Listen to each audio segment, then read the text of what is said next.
Bonjour à tous. On dit généralement que ce qui ne nous tue pas nous rend plus forts. Eh bien oui, je pense que j'ai encore pu vérifier ce fameux dicton dans toute sa splendeur. Dans la vie, on choisit des métiers que nous aimons, qui parfois nous exposent à des risques, qui exposent nos vies et celles de nos familles. Mais bon, c'est un choix. Nous assumons. Oui, moi je travaille en milieu hospitalier, comme beaucoup le savent, ou peut-être ne le savaient pas, qui par mon message peut-être vont le savoir. Je suis appelée à côtoyer au quotidien des patients, à prendre en charge des patients et à leur apporter ce qu'il faut pour qu'au sortir de nos établissements hospitaliers, qu'ils rentrent chez eux en santé. Et c'est comme ça que, dans ce cadre-là, ou peut-être ailleurs, je ne sais pas, j'ai dû peut-être croiser le chemin, ou alors de Monsieur Coronavirus, qui est entré dans ma vie un de ces matins, je ne sais lequel. Bref, Monsieur Coronavirus a frappé à ma porte et est entré dans ma vie de manière fracassante. Je vous dis simplement fracassante, je pense que le mot est encore vraiment petit au regard de ce par quoi je suis passée. Aujourd'hui, j'arrive à parler. C'est pas encore la grande forme, mais je pense que le plus dur est derrière moi. Parce que quand je regarde ce par quoi je suis passée, ça a été très très laborieux, très très dur. Mais qu'est-ce qu'il faut faire? Il faut se battre, il faut avancer.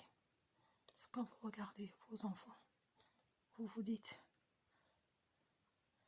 ils vont faire comment? Donc j'ai dû me battre. J'ai dû me battre.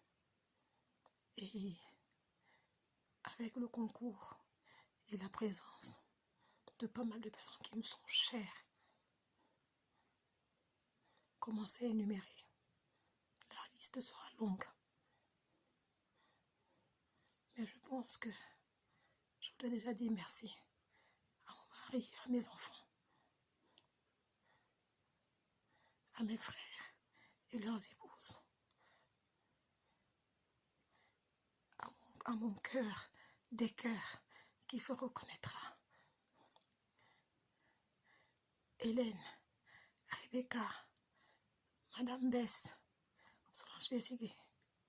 Voilà une autre, la Gazelle, qui est également en milieu hospitalier comme moi, du côté de Mulhouse, qui fait face à cette maladie, qui la pauvre après des journées harassantes, c'est de trouver une minute pour venir à mon chevet et prendre des nouvelles, savoir si je suis toujours là. Eh bien oui, je suis là. Je dis merci à mes oncles, à mes tatas, à mes soeurs, à gauche, à droite, tous ceux qui ont été là, sont montés au front avec moi. Tous les jours, j'entendais de loin, comment ils disaient, une lionne ne dort pas, une lionne n'est pas dans le lit. Et cette phrase-là, je l'ai fait travailler dans ma tête, en me disant, on t'a dit une lionne ne dort pas, alors bats-toi. Oui, mes frères et sœurs, amis et connaissances, le coronavirus est là. Ne négligez aucun détail. Moi qui vous parle, je l'ai eu. J'essaie de me remettre tout doucement de toute cette période difficile. Ne faites pas trop attention à tout ce que les gens peuvent raconter sur les réseaux sociaux. Qu'on dise que les noirs ne peuvent pas les blacks ne peuvent pas l'attraper. C'est des histoires. Je suis une blague, je l'ai eue. J'ai eu la chance de pouvoir aujourd'hui vous parler. Beaucoup n'ont pas eu cette chance. Oui. Beaucoup n'ont peut-être pas remarqué que mon bonjour quotidien n'était pas là. Beaucoup n'ont peut-être pas fait attention. C'est pas grave. L'essentiel est que je vous passe le message. Faites attention. Respectez les consignes d'hygiène. Si on a du confinement, faites-le. Respectez les consignes d'hygiène. Restez chez vous. Parce que nous, qui voyons ces malades, ces patients au quotidien, et une comme moi, qui, je suis passée de patient, comment on va dire ça, de soignante à patiente, je peux vous dire que j'ai vu les deux étapes et je sais de quoi je parle. Respectez les règles et les consignes qu'on donne. Je voudrais m'adresser à mes frères et sœurs du côté de l'Afrique. Ne pensez pas que ça n'arrive qu'aux autres, que c'est pour la diaspora ou pour l'Europe. Ça ne viendra pas chez nous. Non, c'est faux. À partir du moment où on a des gens qui vont et viennent, attendez-vous à voir ça. Et aux dernières nouvelles, vous l'avez déjà sur place. Respectez les consignes. Si on a dit restez chez vous, restez chez vous. Pas besoin de sortir pour aller à des deuils, à des rassemblements qui, excusez-moi, ne vous apporteront pas grand-chose en ce moment, mais qui pourront plutôt vous ramener la maladie et compliquer la vie, compliquer vos vies et celles de vos familles. Respectez. Je suis une malade du coronavirus. Dieu merci, je me remets, mais beaucoup peut-être ne se remettront pas de ça.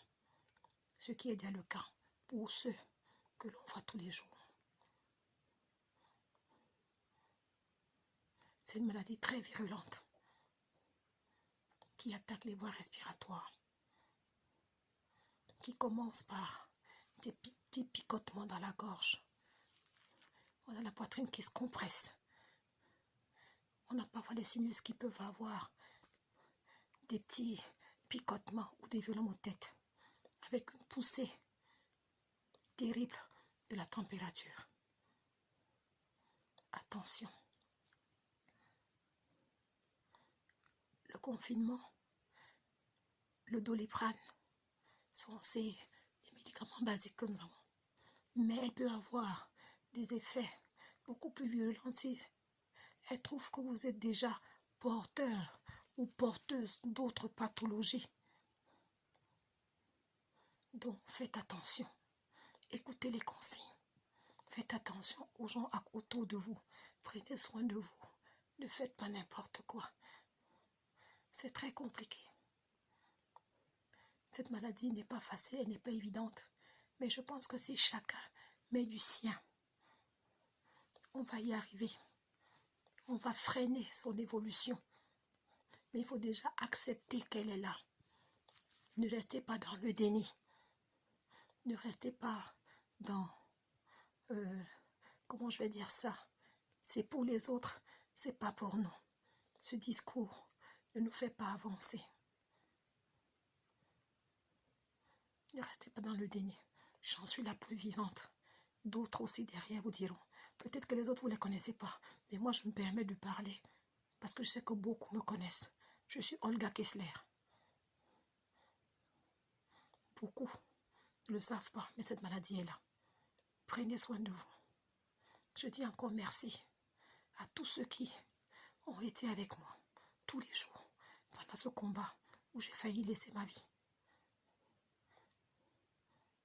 Honnêtement, battez-vous tous les jours et on y arrivera. C'est la participation de chacun à son niveau.